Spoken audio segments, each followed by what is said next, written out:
Salam sejahtera Bapak Ibu dimanapun Anda berada. Di Indonesia mungkin bisa bertemu dengan saya secara langsung, dan bagi jemaat kami yang ada di Amerika dan juga di luar negeri.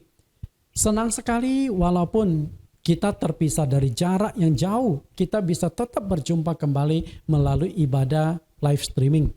Hari ini kembali kita akan mengupas tema yang sama, tapi ini adalah sesi yang terakhir, sesi yang ke-8, yaitu kitab kehidupan.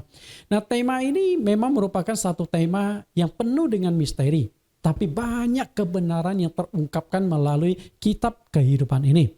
Sebelum kita mengupas lebih jauh tema atau sesi yang terakhir ini, terlebih dulu kita akan mendengarkan pujian penyembahan yang disampaikan oleh Pendeta Jonathan Prawira. Ada 3 lagu yang akan dikupas, dan lagu ini disesuaikan dengan tema yang kita kupas juga, itu kitab kehidupan.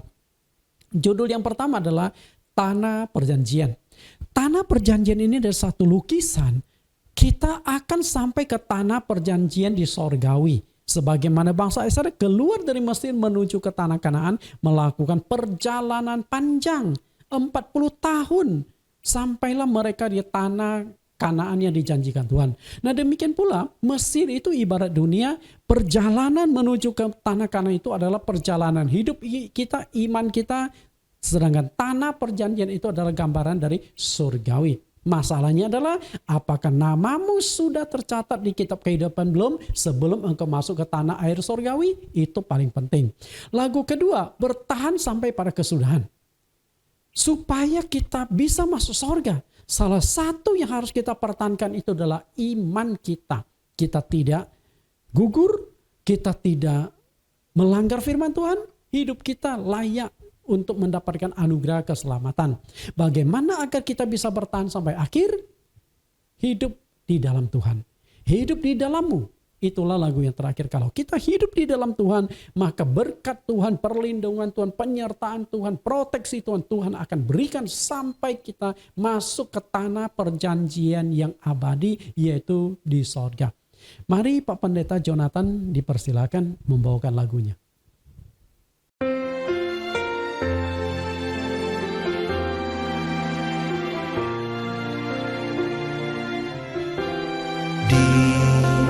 Setiap kesesakan, ku ingat kasih-Mu, kuatlah hatiku.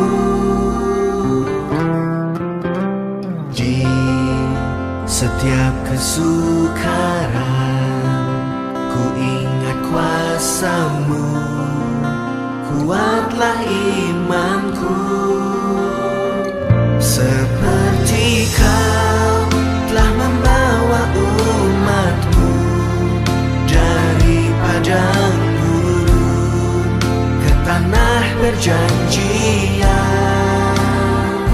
Ku percaya Kau sanggup membawaku menuju hidup yang selalu berkelimpahan.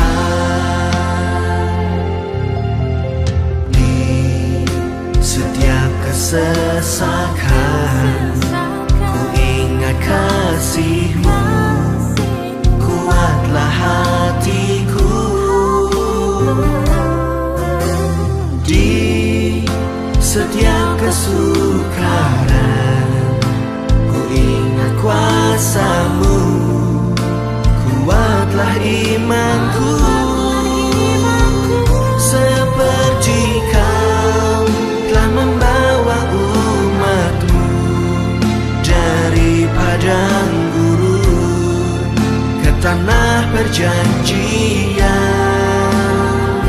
Ku percaya Kau sanggup membawaku menuju hidup yang selalu berkelimpahan.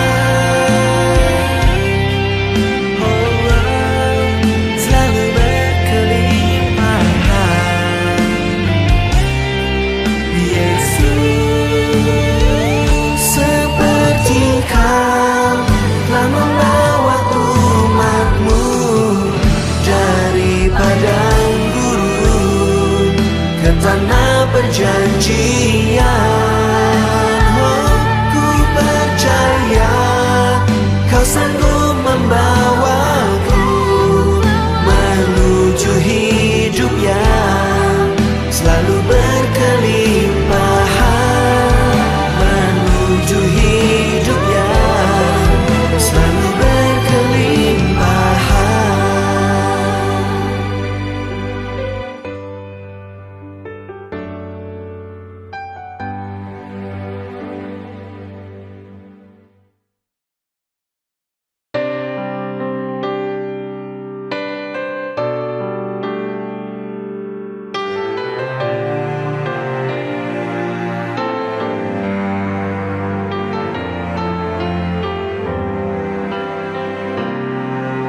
Setiap ku merasa lelah oleh perkara di dunia, Kau Tuhan selalu punya cara menguatkanku lagi senantiasa. Setiap hatiku terluka oleh perlakuan manusia, Kau Tuhan selalu punya cara memulihkanku lagi senantiasa. Bersamamu aku bisa bertahan sampai pada kesudahannya.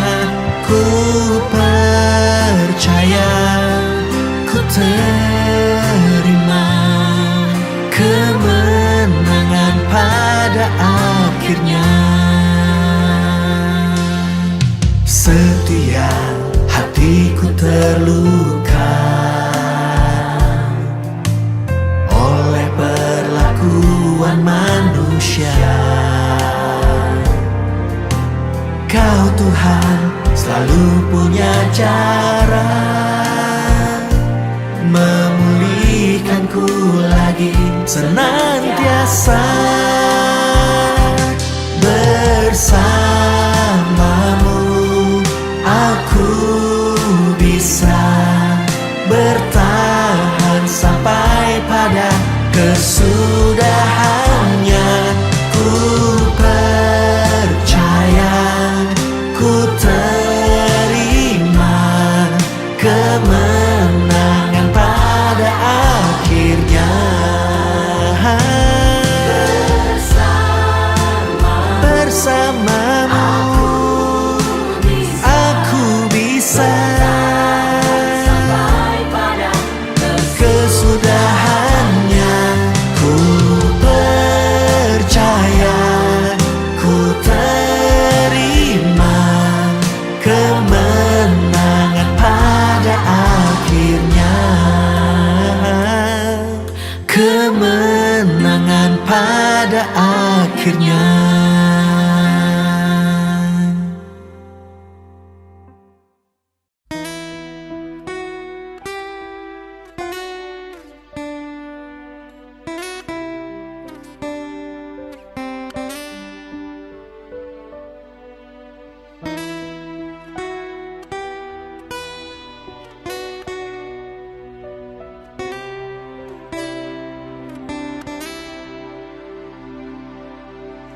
Hanya Kau penolongku, keselamatanku. Hanya Kau yang selalu mengasihiku. Hanya Kau penolongku, keselamatanku. Hanya Kau yang selalu mengasihiku.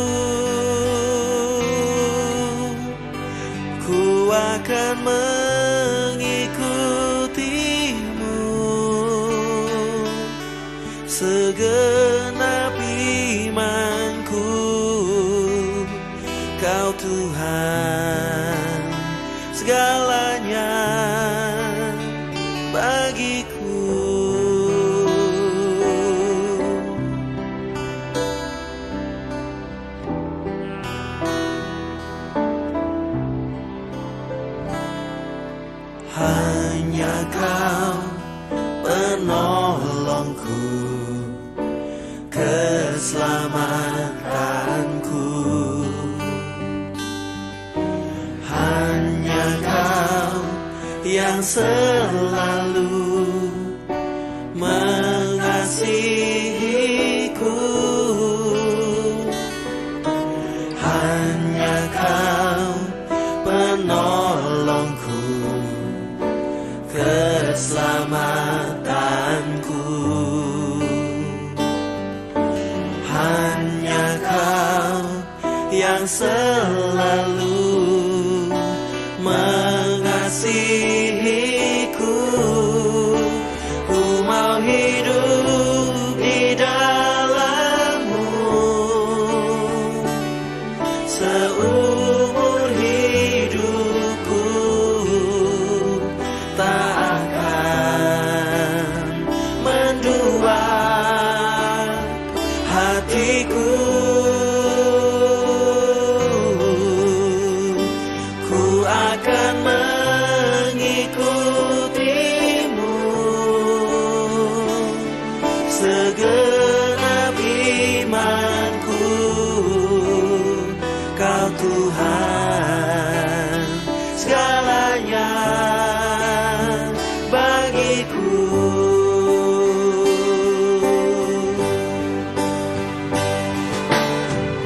Seperti ranting yang tinggal di dalam pokok anggur yang benar, demikianlah aku mau tinggal di dalam-Mu ya Tuhan.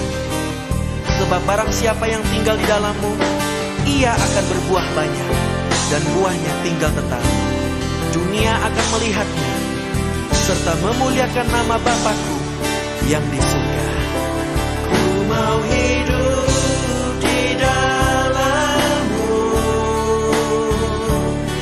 seumur hidupku, tak akan mendua hatiku. Ku akan mengikutimu segenap imanku. Kau Tuhan segalanya bagiku.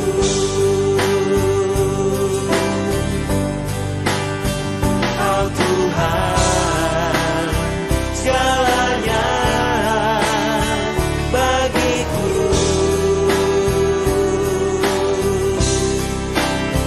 Kau Tuhan segalanya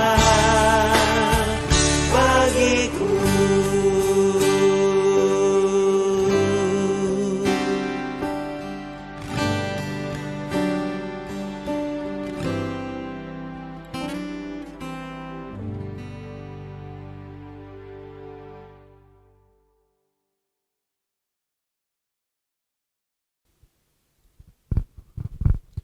Bapak Ibu, kita sudah mendengarkan pujian penyembahan. Kita akan masuk ke pembahasan firman Tuhan. Sebelumnya kita akan berdoa, mohon Tuhan Yesus pimpin. Kita berdoa. Di dalam nama Tuhan Yesus Kristus kami berdoa. Tuhan, kami sungguh berterima kasih penyertaan Engkau. Satu sesi demi satu sesi, sekitar 2 bulanan, kami mengupas topik Kitab Kehidupan. Hari ini adalah sesi yang terakhir, yaitu sesi yang ke-8. Topik yang akan kami kupas adalah tentang nama. Apakah masih bisa dihapuskan dari kitab yang Engkau tulis? Tuhan, Kau tuntun kami, buka hati kami, pikiran kami, melalui pimpinan Roh Kudus, kami dibuat mengerti, sehingga rahasia-rahasia diungkapkan, baik hamba-Mu yang akan menjadi pembicara maupun saudara-saudari kami, jemaat kami di Indonesia, di Amerika, dan juga di negara-negara lainnya, supaya mereka pun akhirnya mendapatkan pengertian-pengertian yang baru melalui rahasia kupasan saat ini. Pimpin kami siap mendengarkan kebenaran firman-Mu. Di dalam nama Tuhan Yesus kami berdoa. Amin. Bapak Ibu, sesi yang terakhir ini kita akan lihat garis besar. Jadi tema Kitab Kehidupan. Sejak kapan kitab kehidupan itu ada? Yang kedua, dan yang ketiga, dibukanya kitab kehidupan dan kitab-kitab lainnya. Jadi waktu penghakiman, kitab kehidupan akan dibuka. Nah, saat itulah dicek namamu sudah tercatat dalam kitab kehidupan atau belum. Selain itu ada kitab-kitab lain yang akan dibuka bersama dengan kitab kehidupan. Yang dimaksudkan kitab-kitab lain itu kitab apa? Sudah saya kupas pada sesi kedua sampai sesi yang ketiga, tidak lain yaitu Alkitab yang akan menjadi standar penghakiman nantinya. Kemudian sesi yang keempat, apakah namamu sudah terdaftar dalam kitab kehidupan? Ini pertanyaan penting, karena jika namamu belum tercatat dalam kitab kehidupan, engkau akan bermasalah serius. Karena di dalam Wahyu pasal yang ke-20 ayat ke-15, engkau akan dicampakkan ke dalam lautan api yang menyala-nyala. Kemudian sesi yang kelima dan sesi yang keenam, bagaimana namamu tercatat dalam kitab kehidupan. Itu sudah saya kupas, bahwa untuk bisa terdaftar namamu di sorga, engkau harus masuk ke gereja yang didirikan oleh Tuhan Yesus. Lalu gereja seperti apa yang didirikan oleh Tuhan? Karena semua gereja pasti mengaku gereja itu milik Tuhan. Nah, di sesi kelima dan enam itu sudah saya kupas ciri-ciri gereja milik Tuhan. Masih adakah di dunia? Yaitu gereja yang didirikan setelah Roh Kudus dicurahkan pada hari Pentakosta. Kemudian sesi yang ketujuh dan yang kedelapan, apakah nama yang sudah tercatat dalam kitab kehidupan masih bisa dihapuskan? Sesi yang ketujuh sudah saya kupas, dan yang akan kita kupas pada saat ini adalah sesi yang kedelapan atau sesi yang terakhir. Kita masuk dalam pembahasan kita. Kitab kehidupan, sesi yang kedelapan, nama yang terhapus tadi dalam kitab kehidupan bagian yang kedua. Sebagaimana yang saya lakukan, yang namanya khotbah berseri, saya selalu mengulang sedikit di sesi yang sebelumnya. Karena itu kita akan lihat resume pelajaran sesi yang ketujuh supaya connect atau supaya nyambung dengan sesi yang kedelapan. Pada pertemuan sesi yang ketujuh sudah dikupas agar nama kita tercatat dalam kitab kehidupan, maka kita punya nama harus didaftarkan. Kalau tidak didaftarkan ya nggak akan tercatat. Lihat kembali Lukas 10 ayat 20. Namun demikian, janganlah bersukacita karena roh-roh itu takluk kepadamu. Tetapi bersukacitalah karena namamu ada terdaftar di sorga. Ibrani 2 ayat 23, dan kepada jemaat anak-anak sulung yang namanya terdaftar di sorga. Dan kepada Allah yang menghakimi semua orang. Dan kepada roh-roh orang-orang benar yang telah menjadi sempurna. Perhatikan perkataan Tuhan Yesus di dalam Injil Lukas, karena namamu ada terdaftar di sorga. Dan juga yang ditegaskan oleh penulis Ibrani, namamu terdaftar di sorga. Jadi penting sekali nama kita harus terdaftar di sorga. Kalau nama kita tidak terdaftar di sorga, tentu kita tidak akan menjadi penghuni sorga. Namun yang menjadi persoalannya adalah apakah nama yang sudah tercatat di dalam kitab kehidupan di sorga itu masih bisa dihapuskan atau permanen. Dengan istilah sekali selamat tetap selamat. Nah, menurut saya nama orang yang sudah tercatat dalam kitab kehidupan itu masih memungkinkan dihapuskan. Saya berikan 6 argumentasi untuk memberikan pembuktian bahwa nama masih bisa dihapuskan.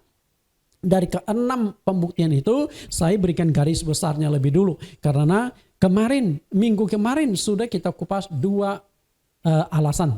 Kita lihat 6 alasan bahwa nama kita bisa terhapus dari kitab kehidupan. Yang pertama, penegasan Allah sendiri melalui Nabi Musa. Yang kedua, menurut Raja Daud bahwa nama yang sudah tercatat masih bisa dihapuskan. Yang ketiga, menurut Rasul Paulus. Yang keempat, adanya pemecatan keanggotaan jemaat. Artinya, kalau dipecat, kira-kira berpengaruh nggak tentang kitab nama yang tertulis dalam kitab kehidupan.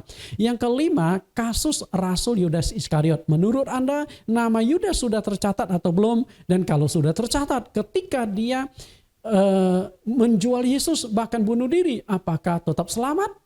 Lalu yang keenam, adanya dosa yang tak terampunkan atau dosa kekal.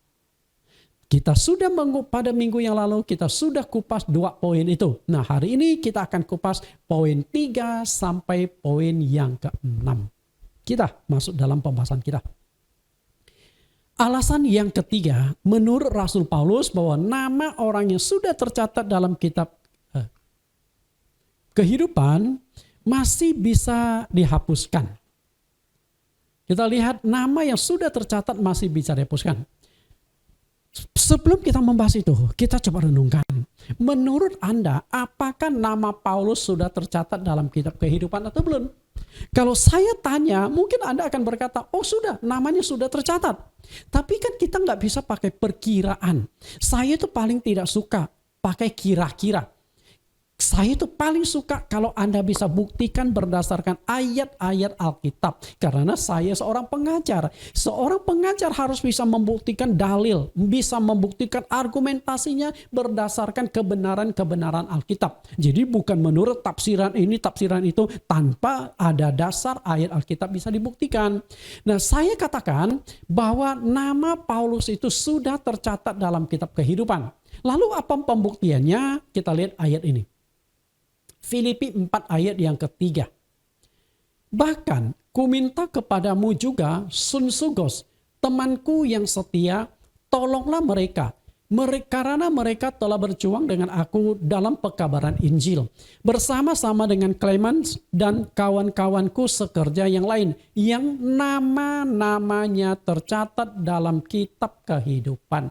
Paulus menyinggung beberapa rekan kerja dia. Ada Sunsugos, ada Clemens, dan teman-teman yang lainnya. Artinya apa? Kalau Paulus punya teman saja, teman pelayanan saja namanya sudah tercatat di sorga, tidak mungkin nama Rasul Paulus tidak tercatat di dalam kitab kehidupan di sorga. Karena apa? Pelayanan Paulus jauh lebih hebat daripada mereka. Semangat Paulus jauh lebih hebat daripada mereka. Demikian pula penyempurnaan rohani Paulus jauh lebih melebihi rekan-rekan yang lain. Karena itulah, jika teman-teman pelayanan Paulus sudah tercatat menurut Rasul Paulus, tentu nama dia sudah tercatat dalam kitab kehidupan di dalam kerajaan sorga. Namun Rasul Paulus itu walaupun dia tahu namanya sudah tercatat, dia pun masih ada semacam kekhawatiran bahwa namanya itu bisa dihapuskan dari kitab kehidupan gara-gara tidak tekun melakukan penyempurnaan rohani. Jadi kekhawatiran Paulus itu pasti punya dasar. Nah, kekhawatiran Paulus itu juga memberikan satu pembuktian bahwa tidak ada alasan sekali selamat tetap selamat. Dengan kata lain, Paulus tidak setuju dengan doktrin sekali selamat tetap selamat itu. Pentingnya melakukan penyempurnaan rohani, Paulus ungkapkan di 1 Korintus 9 ayat yang ke-27. 1 Korintus 9 ayat 27, tetapi aku melatih tubuhku dan menguasai seluruhnya, supaya sesudah memberitakan Injil kepada orang lain, jangan aku sendiri ditolak. Perhatikan apa yang dikatakan oleh Paulus. Jangan aku sendiri ditolak. Ini adalah satu kekhawatiran Rasul Paulus.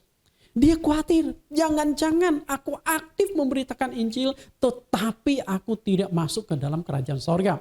Jika seorang rasul, seorang yang selevel dengan Paulus, imannya yang sudah begitu tinggi, kerohaniannya sudah tinggi, masih khawatir tidak masuk sorga, apalagi kita hari ini. Jika Paulus khawatir, apalagi saya, apalagi Anda. Jadi jangan sok yakin Anda masuk sorga. Jangan sok percaya, oh Tuhan penuh kasih, kemurahan. Apakah Paulus nggak tahu Tuhan penuh kasih, Tuhan penuh kemurahan? Tuhan tahu. Tapi kenapa masih ada keraguan pada diri Paulus? Karena Paulus menekankan jangan aku sendiri tolak, karena masalahnya apa? Kurang penyempurnaan rohani. Karena itulah dia berkata, aku melatih tubuhku dan menguasai seluruhnya. Penyebab kekhawatiran Paulus adalah merasa dirinya kurang cukup melakukan penyempurnaan rohani. Karena itu namanya penyempurnaan rohani itu enggak ada batasan, Bapak Ibu. Paulus khawatir dirinya gagal dalam menguasai keinginan-keinginan dagingnya. Artinya apa? Perbuatan kara. komentar, perkataan, pikiran berpengaruh terhadap keselamatan. Anda percaya akan penghakiman? Nah, kalau Anda percaya adanya penghakiman, dengan dasar apa Allah melakukan penghakiman? Pasti berdasarkan perbuatanmu, pasti berdasarkan perkataanmu, pasti berdasarkan pikiranmu. Apapun yang kita pikirkan, kita lakukan, kita katakan, semuanya itu akan menjadi dasar penghakiman kita pada akhir zaman. Berarti kalau itu akan menjadi penghakiman, maka keselamatan itu selain ditentukan Allah, ditentukan oleh diri Anda sendiri. Ada kerjasama antara Allah dengan manusia itu sendiri. Lalu alasan yang keempat, adanya pemecatan keanggotaan jemaat. Tadi Paulus sudah jelas ya mengatakan kurang penyempurnaan rohani. Jadi ketika berbicara tentang penyempurnaan rohani, Tuhan Yesus di Matius pasal yang kelima ayat yang ke-48, dia mengupas tentang perjanjian lama kitab Taurat untuk diaplikasikan zaman sekarang. Kita harus hidup dengan benar, kejahat, gigi ganti gigi, mata ganti mata, tapi Tuhan Yesus ganti. Kasihilah sesamamu manusia. Mengampuni dan lain sebagainya. Dan intinya di Matius 5 ayat 48 Tuhan Yesus berkata, hendalah engkau sempurna sama seperti Bapamu di sorga adalah sempurna. Itu target tertinggi dari penyempurnaan rohani, kesempurnaan. Tentu tidak mudah untuk jadi sempurna. Tapi kenapa Tuhan memberikan target yang tinggi? Supaya setiap orang mengejarnya. Jadi tidak ada mengatakan kita diselamatkan karena kasih karunia, bukan perbuatan, bukan dan sebagainya. Itu sebenarnya kan konsep yang keliru. Kelirunya di mana? Yang dimaksudkan itu pemberian Allah, anugerah itu kedatangan Yesus. Disalibkannya Yesus itu memang bukan usaha kita, pemberian Allah. Tapi kan harus ada reaksi kita menerima anugerah Tuhan Yesus di atas kayu salib. Okay? Nah itu sudah saya kupas lah pada sesi-sesi yang lalu. Kita lihat yang keempat. Adanya pemecatan keanggotaan jemaat. Keanggotaan jemaat. Pada pelajaran yang lalu saya sudah kupas. Tuhan Yesus akan mendirikan gereja atau jemaatnya di dunia. Kita lihat kembali ayat tersebut. Matius 16 ayat 18 sampai 19. Dan aku pun berkata kepadamu, engkau adalah Petrus.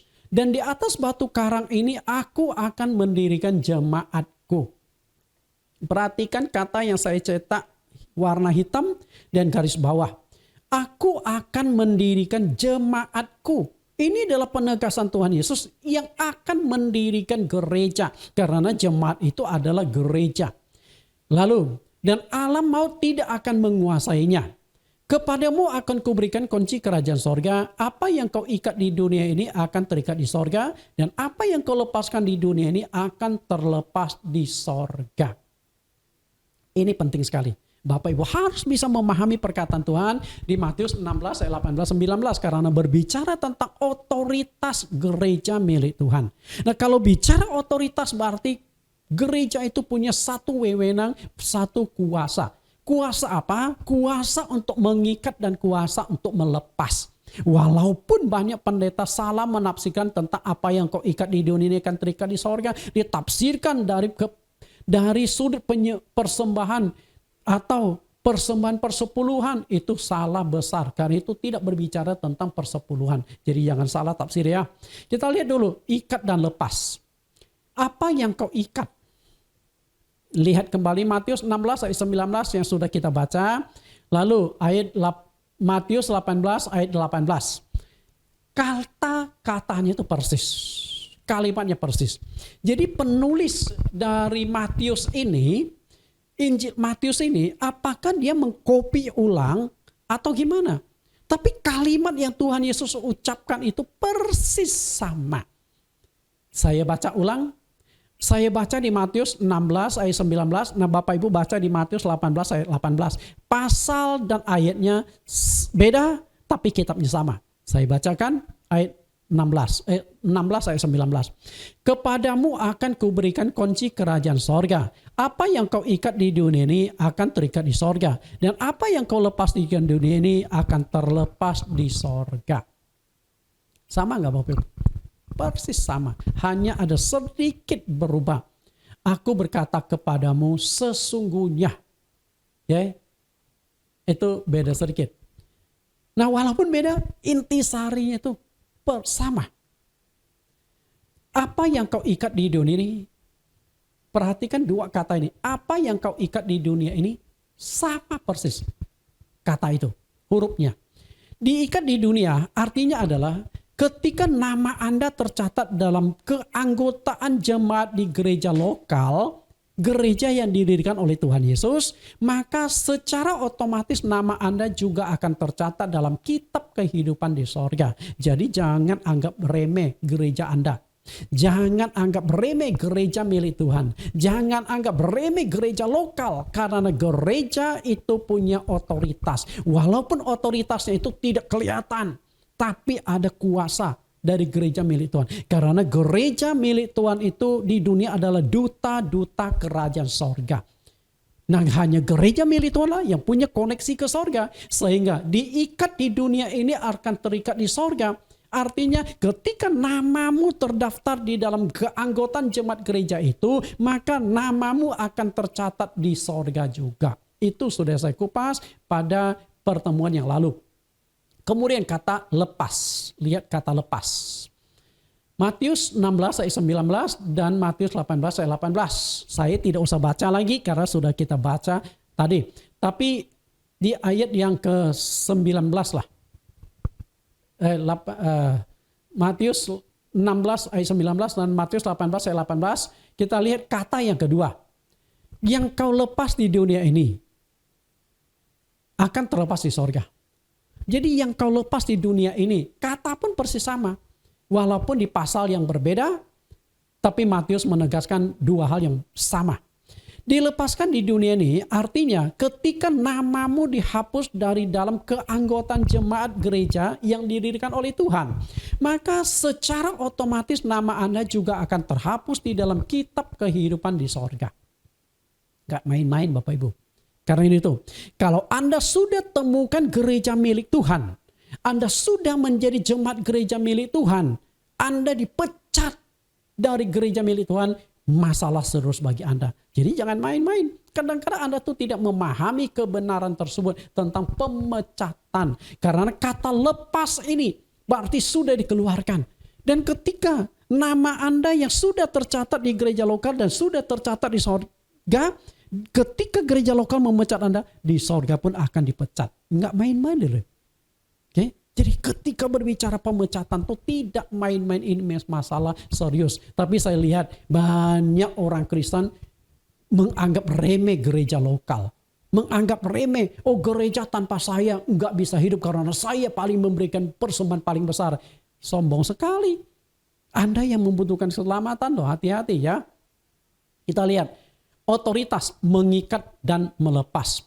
Mengikat nama kita. Gereja milik Tuhan punya otoritas mendaftarkan nama kita dalam kitab kehidupan di sorga. Saya katakan sekali, gereja milik Tuhan. Gereja yang didirikan oleh Tuhan. Jadi kalau gereja manusia wajar, nggak bisa mengikat nama Anda ke sorga. Tapi gereja yang didirikan Tuhan itu bisa mendaftarkan nama Anda di sorga. Makanya Anda harus temukan gereja milik Tuhan. Kalau belum temukan, artinya nama Anda bermasalah, belum tentu tercatat dalam kitab kehidupan. Dan Anda semua pendeta boleh saja mengklaim, oh gereja saya milik Tuhan, silakan. Tapi bagaimana kita membuktikan bahwa gereja kita milik Tuhan? Pada pelajaran yang lalu, saya sudah memberikan pembuktian gereja milik Tuhan itu ada 5 doktrin utama. Baptisan, perjamuan kudus, basuh kaki, Roh Kudus, dan hari Sabat. Silakan Anda lihat. Dan untuk bisa memahami lebih jauh, kelima topik ini suatu saat akan saya kupas secara mendetail. Baptisan, basuh kaki sudah saya kupas, dan Bapak Ibu bisa melihat di link YouTube Bible Teaching Ministry. Tinggal hari Sabat, kemudian perjamuan kudus dan Roh Kudus. Roh Kudus sebenarnya juga sudah saya kupas di link Bible Teaching Ministry. Berarti tinggal 2 doktrin, yaitu perjamuan kudus dan hari Sabat, yang suatu saat akan saya kupas juga. Melepaskan nama kita. Gereja milik Tuhan punya otoritas menghapus nama kita dari kitab kehidupan di sorga. Dengan kata lain, terjadi yang namanya pemecatan anggota. Karena itu kalau jemaat sudah tidak bisa lagi dibina, ya terpaksa dibinasakan. Kalau jemaat sudah tidak bisa dibentuk, ya terpaksa dilepaskan. Itu ada aturan organisasi. Gereja Tuhan punya otoritas pemecatan anggota, bisa kita lihat di Matius pasal 15 ayat pasal 18 ayat 15 ke bawah, karena berbicara tentang mengikat dan melepas ini. Matius 18 ayat 15. Apabila saudaramu berbuat dosa, tegurlah dia di bawah 4 mata. Jika ia mendengarkan nasihatmu, engkau telah mendapatkannya kembali. Jika ia tidak mendengarkan engkau, bawalah seorang atau 2 orang lagi, supaya atas keterangan 2 atau 3 orang saksi, perkara itu tidak disangsikan. Jika ia tidak mau mendengarkan mereka, sampaikanlah soal itu kepada jemaat. Dan jika ia tidak mau juga mendengarkan jemaat, pandanglah ia sebagai seorang yang tidak mengenal Allah atau seorang pemungut cukai. Bapak Ibu perhatikan alur bagaimana jemaat itu dinasihati sampai pemecatan. Jika ada jemaat bersalah, dipanggil. Jadi gembala atau pendeta harus panggil. Tegur dia dengan 4 mata. Artinya hanya pendeta tahu dan jemaat itu tahu. Ditegur nih saat itu, bertobat nggak? Dia lihat, dipantau lagi. Kalau dia tetap tidak bertobat, tetap melakukan kesalahan, misalnya dia berselingkuh, tetap saja dia lakukan, nah itu panggil beberapa orang sebagai saksi. Tentu saksi ini jangan saksi palsu, saksi yang pernah melihat kasus ini. Nah setelah diberikan teguran di depan saksi-saksi, masih tidak mau bertobat, ya terpaksa di hadapan seluruh jemaat. Ini orang ini berdosa dan sebagainya. Dan ketika sudah di hadapan jemaat, sebenarnya itu kasus dia itu sudah dibongkar di permukaan umum. Yang ujung-ujungnya akan pada pemecatan. Kalau dia sudah di hadapan forum jemaat, masih tidak bisa dinasihati, anggap pemungut cukai atau yang tidak mengenal Allah, sehingga pemecatan itu terjadi. Lihat pemecatan di ayat 18-nya. Aku berkata kepadamu, sesungguhnya apa yang kau ikat di dunia ini akan terikat di sorga. Dan apa yang kau lepas di dunia ini akan terlepas di sorga. Nangkap nggak? Nah ini ayat bukan tentang persepuluhan. Tapi ayat ini tentang pemecatan keanggotaan. Nah disinilah gereja milik Tuhan itu harus memainkan fungsi otoritasnya untuk melakukan pemecatan. Jika seseorang jemaat sudah tidak bisa dibina lagi, ya terpaksa ya dipecat keanggotaannya dari gereja tersebut. Karena itu ayat di Matius 18 ayat 18 ini 2 kali ditekankan, apa yang kau ikat di dunia akan terikat di sorga. Itu masalah yang serius. Karena di pasal yang ke-16 ayat 19 Yesus bicara tentang gereja. Sedangkan di pasal yang ke-18 Yesus berbicara tentang pembinaan jemaat. Tapi isinya menekankan hal yang sama. Yang kau lepas di dunia, yang kau ikat di dunia terikat di sorga. Yang kau lepas di dunia ini kan terlepas di sorga. Ini bicara pemecatan keanggotaan jemaat di gereja lokal. Gereja lokal. Jadi hati-hati. Jangan sampai Anda dipecat oleh gereja lokal. Gereja yang milik Tuhan ya. Kalau gereja yang bukan milik Tuhan, yang ajarannya tidak sesuai Alkitab, tentu tidak punya otoritas itu.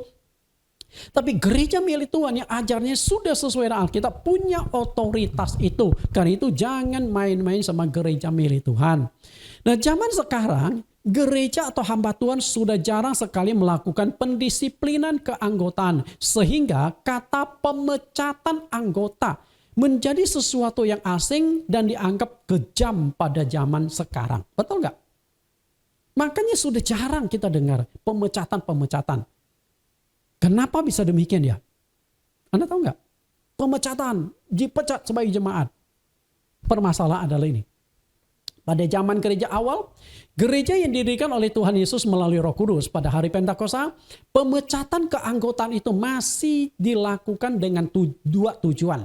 Yang pertama, untuk menegakkan otoritas dan wibawa gereja milik Tuhan. Supaya gereja milik Tuhan, tubuh Tuhan jangan injak-injak. Tubuh Tuhan harus ditegakkan, harus dinaikkan otoritas dan wibawanya. Lalu yang kedua, memberikan efek jerah, takut akan dosa kepada jemaat. Karena jika semua jemaat berdosa, tidak ada teguran, tidak ada sanksi, tidak ada pemecatan, maka yang lain beranggapan, oh berarti nggak apa-apa ya, nggak masalah ya. Itu yang jadi masalah. Sehingga setitik nila akan menghabiskan susu sebelanga. Kalau nila itu tidak segera disingkirkan dari susu itu. Kisah Rasul 2 ayat 43. Maka ketakutanlah mereka semua. Sedang rasul-rasul itu mengadakan banyak mujizat dan tanda heran. Perhatikan ketakutan. Kenapa mereka takut? Seharusnya kan banyak mujizat, banyak kuasa Tuhan. Mereka senang dong. Tidak ada ketakutan. Kok bisa takut? Karena takut dosa mereka terbongkar. Karena karena rasul-rasul mengerti, bisa melihat dosa-dosa mereka. Okay? Mereka jadi takut. Setelah itu mereka takut dipecat. Gara-gara kesalahan, akhirnya mereka dipecat sebagai keanggotaan jemaat. Kita lihat pemecatan itu masih terjadi di gereja awal. Lihat Kisah Rasul pasal 5 ayat 1 ke bawah tentang suami istri akhirnya dipecat. Wah, itu mengerikan, mati langsung. Kisah Rasul pasal 5 ayat 1. Ada seorang lain yang bernama Ananias. Ia beserta istrinya Safira menjual sebidang tanah. Dengan setahu istrinya, ia menahan sebagian dari hasil penjualan itu dan sebagian lain dibawa dan diletakkan di depan kaki rasul-rasul. Tetapi Petrus berkata, Ananias, mengapa hatimu dikuasai iblis sehingga engkau mendustai Roh Kudus dan menahan sebagian dari hasil penjualan tanah itu? Selama tanah itu tidak dijual, bukankah itu tetap kepunyaanmu? Dan setelah dijual, bukankah hasilnya tetap dalam kuasamu? Mengapa engkau merencanakan perbuatan itu dalam hatimu? Engkau bukan mendustai manusia, tetapi mendustai Allah. Perhatikan teguran Petrus. Jadi ceritanya begini. Saat itu banyak sekali jemaat yang memberikan persembahan. Jual sebidang tanah dipersembahkan utuh kepada rasul untuk dipakai bersama untuk pelayanan. Dan sepasang suami istri akhirnya tergerak juga. Oke, si Ananias berkata, mami kita jual sebidang tanah juga. Ya udah, sebidang tanah dijual. Tapi setelah dijual, katakanlah tanah itu dijual 100 juta. Dari 100 juta, lalu mereka tahan 50 juta. Tapi ketika mereka laporkan kepada Petrus, kami sudah persembahkan seluruhnya 100 juta. Nah itu yang masalahnya. Makanya Petrus berkata, sebelum dijual, tanah itu milikmu. Sesudah dijual, itu pun wewenangmu. Kalau engkau mau tahan 50%, enggak masalah, itu hakmu. Engkau cukup berikan 50%. Tapi jangan kau bohong. Kenapa suami istri ini berbohong? Ingin mencari pujian. Ingin mencari kemuliaan. Sehingga orang-orang yang wah luar biasa ya sepasang suami istri ya. Mereka menjual sebidang tanah. Semuanya dipersembahkan untuk para Tuhan. Padahal mereka tahan sebagian. Dan begitu Petrus tegur dia, ayat yang kelima perhatikan. Ketika mendengar perkataan itu, rebalah Ananias dan putuslah nyawanya. Maka sangat ketakutanlah semua orang yang mendengar hal itu. Jadi di Kisah Rasul pasal 2 ayat 43 mereka ketakutan itu takut dosa mereka terbongkar. Takut mereka alami nasib seperti Ananias. Ketakutan karena saat itu otoritas gereja Militon itu benar-benar sangat kuat. Wibawanya itu sangat besar. Jangan main-main. Kalau sekarang mungkin otoritas gereja Tuhan itu sudah tidak kelihatan. Kenapa demikian? Karena ada kepentingan-kepentingan salah mengelola gereja milik Tuhan. Gereja milik Tuhan otoritasnya tidak ditinggikan. Itu permasalahannya. Lalu apakah hanya Ananias yang kena? Kita lihat, kita baca selanjutnya. Lalu datanglah beberapa orang muda, mereka mengapani mayat itu, mengusungnya keluar dan pergi menguburnya. Setelah mayat ini dikubur, istrinya datang. Kita lihat ayat 7. Ayat 7, kira-kira 3 jam kemudian masuklah istri Ananias. Tetapi ia tidak tahu apa yang telah terjadi. Kata Petrus kepadanya, katakanlah kepadaku dengan harga sekian ke tanah itu kamu jual. Jawab perempuan itu, betul sekian. Kata Petrus, mengapa kamu berdua sepakat untuk mencobai roh Tuhan? Lihatlah. Orang-orang yang menguburkan suamimu berdiri di depan pintu dan mereka akan mengusung engkau juga keluar. Lalu rebalah perempuan itu seketika itu juga di depan kaki Petrus dan putuslah nyawanya. Ketika orang-orang muda itu masuk, mereka mendapati dia sudah mati. Lalu mereka mengusungnya keluar dan menguburkan di samping suaminya. Mengerikan ya. Suaminya baru dikubur loh. Dia datang. Zaman dulu gak ada handphone Bapak Ibu. Kalau sudah ada handphone pasti sudah difoto, pasti sudah disebarkan. Mungkin suami Ananias, istri Ananias. Nah, fotonya mungkin masuk ke HP dia. Waduh, pasti dia akan jujur. Tapi karena dia tidak tahu. Dan akhirnya terjebak juga. Berbohong. Dan akhirnya dua-duanya mati. Oke, dua-duanya mati. Maka sangat ketakutanlah seluruh jemaat dan semua orang yang mendengar hal itu. Sangat ketakutan artinya memberikan efek jerah kepada jemaat kalau hidupnya nggak benar, hidup di dalam dosa. Jadi pemecatan itu penting. Pemecatan itu ada gunanya juga. Ayat 12, dan oleh rasul-rasul diadakan banyak tanda dan mujizat antara orang-orang percaya. Semua orang percaya selalu berkumpul di serambi Salomo dalam persekutuan yang erat. Jadi ada dua tujuan pemecatan anggota. Pertama, memberikan efek jerah supaya jemaat takut dalam dosa. Yang kedua, menegakkan otoritas dan wibawa gereja milik Tuhan.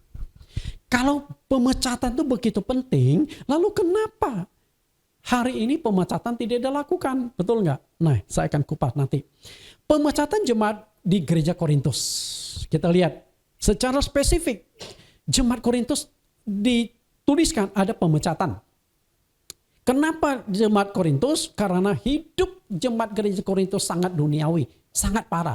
Gereja Korintus adalah gereja yang sangat duniawi. Gereja yang sangat banyak dosa-dosa yang mereka lakukan. Kita lihat 1 Korintus 5 ayat 1. Memang orang mendengar bahwa ada percabulan di antara kamu. Dan percabulan yang begitu rupa seperti yang tidak terdapat sekalipun di antara bangsa yang sangat tidak mengenal Allah. Yaitu bahwa ada orang yang hidup dengan istri ayahnya. Wah, itu lihat baik-baik dosa yang mengerikan. Anak kawin sama ibu tirinya. Itu mengerikan gak dosa? Mengerikan. Ada terjadi di dunia? Ada. Lalu zaman sekarang gimana? Homoseks, lesbian, Anda kira itu dosa kecil? Karena itulah gereja bukannya membersihkan yang dosa-dosa demikian, malahan mendukung. Gereja meresmikan pernikahan lesbi, gereja meresmikan pernikahan homoseks. Mengerikannya. Maka tidak heran kenapa Tuhan itu menghajar dunia begitu mengerikan. Salah satunya lewat corona ini. Supaya kita tahu bahwa dunia ini sudah sekarat, dunia itu sudah begitu menjijikan tentang dosa-dosanya. Dan karena dosa yang begitu mengerikan, lalu apa kata Paulus? Ayat 5. Orang itu harus kita serahkan ke dalam nama Tuhan Yesus kepada iblis. Sehingga binasa tubuhnya agar rohnya diselamatkan pada hari Tuhan. Diserahkan pada iblis. Itu pemecatan. Didoakan. Orang ini bukan jemaat lagi. Walaupun dia masih ada di dalam gereja. Tapi dia sudah diusir. Dia sudah dipecat. Dan ketika dipecat itu mengerikan. Tuhan sudah tidak menyertai. Maka roh jahat yang akan menguasai orang tersebut. Jangan main-main gereja Tuhan ya. Mengapa zaman sekarang gereja-gereja itu hampir tidak pernah melakukan pemecatan keanggotaan? Kenapa demikian?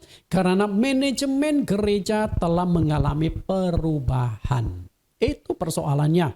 Manajemennya seperti apa? Ketika bicara tentang manajemen gereja ada dua macam manajemen. Yang pertama, manajemen organisasi. Gereja itu adalah milik bersama dan ada pengurus yang mengatur gereja itu. Maka di sini unsur kepentingan pribadi itu akan lebih berkurang. Karena itu satu tim. Jadi pemecatan itu bukan diputuskan satu orang. Bukan diputuskan oleh gembala. Tapi diputuskan oleh satu tim. Itu yang namanya manajemen organisasi. Karena gereja itu tubuh Tuhan, milik bersama. Satu lagi adalah organisasi manajemen perusahaan. Nah, kalau gereja bersifat manajemen perusahaan, artinya gembala itu pengusaha yang mendirikan gereja itu. Dan gereja hari ini banyak yang bersifat manajemen perusahaan, bukan manajemen organisasi. Kalau Anda, maaf kata nih bapak-bapak, ibu-ibu pendeta, kalau Anda mendirikan sebuah gereja dengan duit Anda, lalu pemasukan untuk Anda itu perusahaan, bukan gereja. Dan kalau perusahaan, bagaimana otoritas Tuhan bisa ada di sana? Bagaimana Anda bisa mementingkan pengajaran-pengajaran Alkitab yang Anda butuhkan bukan pengajaran kita, tapi jumlah jemaat yang masuk ke gereja Anda supaya Anda bisa dapatkan banyak keuntungan, banyak dapat persembahan, betul? Maka doktrin tidak penting. Nah, hanya gereja milik Tuhan yang mementingkan doktrin. Dia tidak peduli orang mau terima atau tidak terima. Karena itu saya tidak penting Jemaat saya banyak atau sedikit, yang saya pentingkan adalah jemaat bisa nggak terima doktrin ini. Kalau Tuhan titipkan saya 2 jemaat, ya saya akan pimpin. Yang penting 2 jemaat itu akan taat pada firman Tuhan. Karena saya memberikan pengajaran-pengajaran firman Tuhan. Daripada begitu banyak jemaat tapi nggak taat pada firman Tuhan, nggak ada gunanya. Saya mau menyelamatkan orang, bukan mencari duit dari pelayanan. Kita lihat 2 macam organisasi.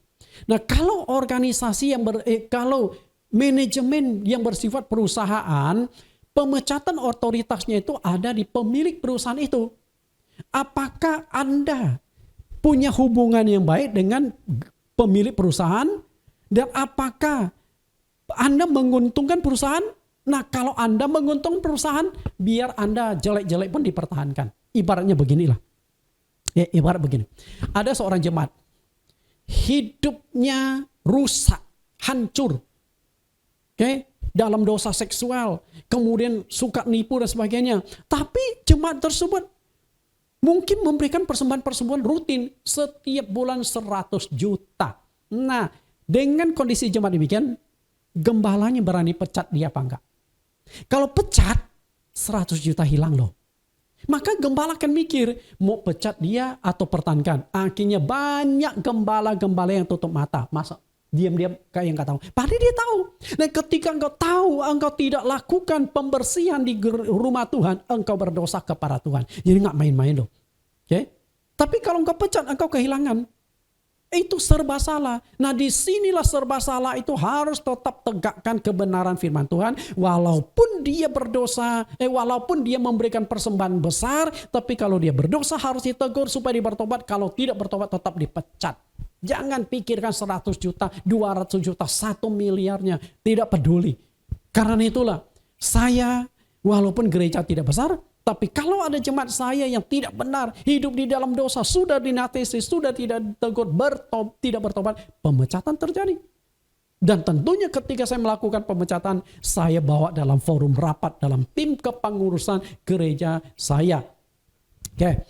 Lalu yang kelima, kasus Rasul Yudas Iskariot. Oke, kasus yang Yudas. Tuhan Yesus tidak sembarang memilih 12 rasul. Dia melakukan doa semalam suntuk untuk memilih 12 orang itu. Kita lihat Lukas 6 ayat 12 ke bawah. Pada waktu itu pergilah Yesus ke bukit untuk berdoa dan semalam-malaman ia berdoa kepada Allah. Semalaman berdoa kepada Allah. Inilah yang namanya doa semalam suntuk. Untuk apa? Untuk ayat yang ke-13 sampai 16. Ketika hari siang, ia memanggil murid-muridnya kepadanya, lalu memilih dari antara mereka 12 orang yang disebutnya rasul. 14, Simon yang juga diberinya nama Petrus, dan Andreas saudara Simon, Yakobus dan Yohanes, Filipus dan Bartolomeus, Matius dan Thomas, Yakobus anak Alfeus, dan Simon yang disebut orang Zelot, Yudas anak Yakobus, dan Yudas Iskariot yang kemudian menjadi pengkhianat. Dari 12 rasul ini, Yesus doa semalam suntuk untuk memilih mereka. Tapi tetap saja ada yang gugur. Oke? Terutama di ayat yang ke-16 ada Yudas Iskariot. Ternyata murid Yesus ada 2 Yudas ya. Satu Yudas bin Yakobus dan satu lagi Yudas bin Iskariot. Walaupun sudah doa semalam, satu mengalami kegagalan. Kita lihat teologi Tuhan Yesus. Ternyata waktu Tuhan Yesus melakukan pelayanan 2000 tahun yang lampau, Tuhan Yesus juga sudah mendirikan semacam sekolah teologi. Jadi kalau Anda mendengar istilah STT, sekolah tinggi teologi, itu Yesus sudah lakukan. Dan sebenarnya itu zaman perjanjian lama itu pun sudah ada yang nama sekolah teologi. Ada, kalau Anda baca misalnya 1 raja-raja, 2 raja-raja, ada yang nama rombongan nabi. Pernah dengar? Pernah baca rombongan nabi? Kenapa bisa ada rombongan nabi? Karena memang sudah ada yang khusus dididik untuk menjadi nabi. Mungkin mereka itu ada panggilan kenabian lalu dididik lebih tajam lagi. Elia itu termasuk guru-guru teologi di perjanjian lama. Lalu di perjanjian baru kita lihat teologinya Tuhan Yesus. Yesus tadi memilih 12 murid yang disebut dengan rasul. Tapi setelah itu Tuhan Yesus ada 70 murid juga. Oke, 70 murid. Kita lihat bagaimana 70 murid ini. Lukas 10 ayat 1. Kemudian daripada itu Tuhan menunjuk 70 murid yang lain. Lalu mengutus mereka berdua-dua mendahuluinya ke setiap kota dan tempat yang hendak dikunjunginya. Bukan hanya 12 rasul, 70 murid. Tuhan Yesus didik mereka, Tuhan Yesus bina mereka, berarti ada satu wadah. Setelah satu masa tertentu mereka dididik lalu diutus dua-dua. Artinya mereka itu sudah termasuk full timer loh. Bisa tangkap gak Bapak Ibu? 12 rasul jelas full timer. 70 mestinya full timer. Karena kalau diutus dua-dua artinya mereka harus tinggalkan kampung halaman, mereka harus tinggalkan keluarga, mereka harus tinggalkan pekerjaan. Kalau mereka sudah keluarga, siapa yang akan menanggung keluarga mereka? Pasti mereka juga diberikan biaya tunjangan hidup. Bisa tangkap Bapak Ibu? Oke? Nah, 70 murid ini walaupun dididik tidak seintensif 12 rasul, ternyata mereka juga punya kemampuan, punya potensi. Bahkan kuasa sudah tidak terlalu jauh berbeda dengan 12 rasul. Kalau 12 rasul bisa usir setan, sembuhkan macam-macam penyakit. Ternyata 70 murid juga sudah memiliki kuasa itu. Artinya level 70 murid sudah nggak terlalu jauh dengan 12 rasul itu. Kita lihat ke 70 murid ini. Mereka diutus dua-dua. Lalu setelah diutus, masa pengutusan selesai, mereka kembali memberikan laporan kepada Tuhan Yesus. Lukas 10:17. Kemudian ke-70 murid itu kembali dengan gembira dan berkata, Tuhan, juga setan-setan takluk kepada kami demi nama-Mu. Lalu kata Yesus kepada mereka, Aku melihat iblis jatuh seperti kilat dari langit. Sesungguhnya aku telah memberikan kuasa kepada kamu untuk menginjak ular dan kalajengking, dan kuasa untuk menahan kekuatan musuh, sehingga tidak ada yang akan membahayakan kamu. Namun demikian, janganlah bersukacita karena roh-roh itu takluk kepadamu, tetapi bersukacitalah karena namamu ada terdaftar di sorga. Bapak Ibu tangkap di sini. Namamu ada terdaftar di sorga. Yesus bicara dengan 70 murid. Artinya ke-70 murid ini Yesus katakan mestinya kalian bersukacita, bergembira karena nama kalian sudah tercatat di sorga. Nah dari sini kita ingin koneksikan dengan 12 rasul. Dan kalau 70 murid yang level mereka ada di bawah 12 rasul, namanya sudah terdaftar di sorga, kira-kira 12 rasul Tuhan Yesus namanya sudah terdaftar belum? Itu maksud saya. Kenapa saya keliling supaya masuk ke poin yang inti di sini. Jadi menurut saya bukan hanya 70 murid ini yang namanya sudah tercatat, tapi 12 rasul nama mereka sudah tercatat dalam kitab kehidupan anak domba Allah. Dan kalau nama mereka sudah tercatat, otomatis Yudas Iskariot namanya juga sudah tercatat. Sebelum dia khianati Yesus ya, sudah tercatat. Oke, nah kita akan analisa Yudas ini lebih tajam. Terlebih lagi ke-12 rasul, Tuhan Yesus pasti memberikan otoritas hak istimewa kepada mereka. Lihat bagaimana Tuhan itu memberikan hak istimewa kepada 12 murid. Lukas 22 ayat 28, kamulah yang tetap tinggal bersama-sama dengan aku dalam segala pencobaan yang aku alami. Artinya itu bukan waktu Yesus dicobai di padang gurun ya, tapi selama 3 tahun pelayanan Yesus mengalami kesulitan dan tantangan ditolak, mereka bersama dengan Tuhan. Ayat 29, dan aku menentukan hak-hak kerajaan bagi kamu, sama seperti Bapakku menentukan bagiku. Wah, ayat 29 itu enak sekali. Aku yang tentukan hak-hak kalian. Jadi di sorga itu ada 12 pintu yang tertulis nama 12 rasul. Artinya mereka dapatkan posisi yang istimewa di sorga. Lalu ayat 30. Bahwa kamu akan makan dan minum semeja dengan aku di dalam kerajaanku. Dan kamu akan duduk di atas tahta untuk menghakimi ke-12 suku Israel. Lihat posisi mereka. Mereka bukan hanya dihakimi, tapi justru mereka yang ikut melakukan penghakiman. Kalau ikut melakukan penghakiman, pasti mereka sudah lolos dari penghakiman, betul? Bapak Ibu, menentukan hak-hak kerajaan kamu akan duduk ikut menghakimi. Seharusnya termasuk Yudas Iskariot juga akan terima kedua kemuliaan itu. Benar gak Bapak Ibu? Karena saat Yesus bicara, Yudas itu belum mengkhianati Yesus. Yudas pun mendengar langsung, kalian akan dapat hak kerajaan. Kalian akan duduk bersama aku di atas 12 tahta ikut menghakimi. Yudas dengar. Artinya ayat ini juga ditujukan kepada Yudas Iskariot.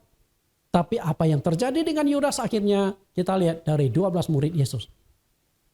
Namun Rasul Yudas gagal. Rasul Yudas gagal. Justru di saat-saat yang terakhir loh. Karena ia memiliki akar ketamakan di dalam hatinya. Dia menjual gurunya, mengkhianati gurunya, demi mendapatkan 30 uang perak. Dan 30 uang perak itu nilainya nggak kecil. Itu bisa membeli tanah luas. Dan memang terbukti akhirnya dia beli sebidang tanah. Kita lihat lebih jauh Yudas Iskariot ini. Yudas Iskariot harus membayar mahal atas kesalahan fatal yang diperbuatnya. Kekayaan 30 uang perak yang dia dapat dari transaksi menjual gurunya tidak bisa dia nikmati dan akhirnya dia bunuh diri. Sayang ya, sudah di tangan uang 30 uang perak, akhirnya dia kembalikan padahal dia sudah sempat membeli sebidang tanah. Lalu Matius 26 ayat 14-15. Kemudian pergilah seorang dari ke-12 murid itu yang bernama Yudas Iskariot kepada imam-imam kepala. Ia berkata, apa yang hendak kamu berikan kepadaku supaya aku menyerahkan dia kepada kamu? Mereka membayar 30 uang perak kepadanya. Inilah transaksi negosiasi antara Yudas Iskariot dengan para pemimpin agama Yahudi yang memang sedang mengincar untuk menangkap dan menyalibkan Yesus. Dan akhirnya kesepakatan transaksi disepakati 30 uang perak. Lalu Matius 27 ayat 3. Pada waktu Yudas yang menyerahkan dia melihat bahwa Yesus telah dijatuhi hukuman mati. Menyesalah ia. Lalu ia mengembalikan uang yang 30 perak itu kepada imam-imam kepala dan tua-tua. Dan berkata, aku telah berdosa karena menyerahkan darah orang yang tak bersalah. Tetapi jawab mereka, apa urusan kami dengan itu? Itu urusan kamu. Lalu maka ia pun melemparkan uang perak itu ke dalam bait suci. Lalu pergi dari situ dan menggantung diri. Kasihan ya. Uang sudah dapat, tidak bisa dinikmati. Bahkan akhirnya bunuh diri. Kenapa bunuh diri? Karena merasa malu, nyesal, merasa berdosa. Akhirnya mengakhiri hidupnya. Nah, yang akan kita pertanyakan saat ini adalah menurut Anda. Oke. Kira-kira Yudas masuk surga apa enggak? Oke. Ada pro dan kontra loh. Selain itu jabatan kerasulannya juga hilang. Jabatan istimewa kerasulan itu hilang. Kisah Rasul 1 ayat 23 sampai 26. Lalu mereka mengusulkan dua orang, Yusuf yang disebut Barsabas dan yang juga bernama Justus dan Matias, untuk menerima jabatan pelayanan, yaitu kerasulan yang ditinggalkan Yudas yang telah jatuh ke tempat yang wajar baginya. Lalu mereka membuat undi bagi kedua orang itu dan yang kena undi adalah Matias. Dan dengan demikian ia ditambahkan kepada bilangan ke-11 rasul. Artinya jabatan Yudas Iskariot dicoret, rasul tetap 12 orang diganti oleh Matias. Bapak Ibu perhatikan di sini. Jadi Yudas itu akar ketamakannya sudah lama. Dia kebetulan bendahara dari rasul-rasul. Sebagai bendahara dia seringkali mengambil uang itu untuk kepentingan dia. Ada pendeta yang menafsirkan Yudas ini tipe orang yang hobi ngemil. Hobi makan. Makanya badannya itu jadi gemuk. Kenapa ditafsirkan seperti itu? Apakah ada pembuktian foto? Ini tafsiran. Makanya sewaktu dia mengembalikan uang itu lalu dia pergi bunuh diri. Ternyata tali untuk dia pakai menggantung diri di pohon tidak kuat menahan beban badan dia. Dari sanalah ada tafsiran badan itu gemuk. Akhirnya tali itu putus. Oke, tali itu putus loh, bukan lepas loh. Bukan lepas dari ikatan, putus. Nah ketika dia putus jatuh, di bawah itu ada batu-batu yang tajam. Karena itu dia gantung diri di bawah pohon, langsung membelah perut dia sampai usus itu terberai. Kasihan ya, kematian yang tragis. Kematian yang memalukan, kematian yang mengerikan. Nah, kita akan analisa. Apakah Yudas Iskariot selamat? Menurut saya, Yudas Iskariot tidak selamat. Jadi kalau ada pendeta yang mengatakan sekali selamat tetap selamat, saya tidak setuju. Karena Yudas itu saya katakan tidak selamat. Pasti saya punya argumentasinya. Kita lihat argumentasi. Ada 2 kesalahan fatal yang dilakukan oleh Yudas Iskariot sehingga dia itu tidak selamat. Kesalahan yang pertama adalah dosa menjual Yesus. Dan kesalahan yang kedua adalah dosa bunuh diri. Kita analisa kedua macam dosa itu. Dosa menjual Tuhan Yesus. Lihat perkataan Tuhan Yesus tentang Yudas. Matius 26 ayat 24-25. Anak manusia memang akan pergi sesuai dengan yang ada tertulis tentang dia. Akan tetapi celakalah orang yang olehnya anak manusia itu diserahkan. Adalah lebih baik bagi orang itu sekiranya ia tidak dilahirkan. Yudas yang hendak menyerahkan dia itu menjawab katanya, bukan aku ya Rabi. Kata Yesus kepadanya, engkau telah mengatakannya. Jadi Yesus kan bicara di hadapan murid-muridnya. Salah seorang dari kalian akan mengkhianati aku. Dan menjual aku. Dan murid-muridnya itu akhirnya saling bertanya. Siapa ya? Siapa ya? Saling mulai curiga, saling melihat. Yang satu bertanya pada yang lain. Tapi nggak tahu. Akhirnya ada murid yang minta petunjuk. Siapa Tuhan? Lalu Yesus kasih kode. Orang yang menkucelupkan, orang yang menerima roti yang kucelupkan, itulah dia. Lalu setelah itu Yesus mengambil roti, mencelupkan ke dalam, biasa kan mereka makan roti dan ada bumbunya, ada semacam anggurnya. Dicelupkan, diberikan kepada Yudas. Itu sebenarnya sudah jelas. Bahkan Yudas pun berkata, bukan aku kan Tuhan. Sebenarnya di dalam hatinya dia itu sudah tahu. Tapi supaya kelihatan bersih, akhirnya Yesus langsung tembak. Engkau sudah mengatakannya. Artinya engkau sendiri sudah mengaku. Kita lihat perkataan Tuhan. Adalah lebih baik baginya jika tidak dilahirkan. Kenapa Yesus mengucapkan kalimat lebih baik ya tidak dilahirkan? Karena masalah begini. Setelah Yudas Iskariot lahir. Artinya hanya ada 2 tempat setelah dia mati. Sorga atau neraka. Nah kalau sudah lahir ke dunia berarti kan sudah ada jiwanya. Kalau sudah ada jiwanya ada sorga atau neraka. Ternyata Yudas gagal ke sorga berarti dia ke neraka. Dan Tuhan Yesus walaupun sempat kecewa sama Yudas Iskariot. Tapi tetap dia saja Tuhan Yesus kasihan kepada Yudas. Kasihan. Dia akan masuk ke neraka, masuk ke tempat siksaan. Lebih baik tuh dia tuh nggak pernah lahir ke dunia. Kalau dia tidak pernah lahir ke dunia, berarti tidak ada jiwanya. Kalau tidak ada jiwanya, maka tidak ada Yudas Iskariot di api neraka. Bisa tangkap Bapak Ibu? Artinya penegasan Tuhan Yesus di sini, Yudas itu nggak masuk surga. Mengerikan ya. Padahal namanya itu sudah tercatat. Tapi nama yang sudah tercatat dihapus, digantilah murid yang lain, rasul yang lain, namanya Matias. Itu dosa pertama. Dosa yang kedua, dosa melakukan bunuh diri. Matius 27:5, maka ia pun melemparkan uang perak itu ke dalam bait suci, lalu pergi dari situ dan menggantung diri. Kisah Rasul 1:18, Yudas ini telah membeli sebidang tanah dengan upah kejahatannya. Lalu ia jatuh tertelungkup. Dan perutnya terbelah sehingga semua isi perutnya tertumpah keluar. Lihat dosa bunuh diri, dosa akibatnya apa? 1 Yohanes 3:15. Setiap orang yang membenci saudaranya adalah seorang pembunuh manusia. Dan kamu tahu bahwa tidak ada seorang pembunuh yang tetap memiliki hidup yang kekal di dalam dirinya. Jadi yang namanya pembunuh tidak akan masuk surga, otomatis bunuh diri pun tidak masuk surga. Karena berbicara pembunuh bukan berarti engkau bunuh orang lain. Tapi nama pembunuh, Anda pun bisa menjadi pembunuh untuk diri Anda sendiri. Artinya Anda bisa membunuh diri maka Anda tidak mendapat kehidupan yang kekal. Bisa tangkap Bapak Ibu? Oke.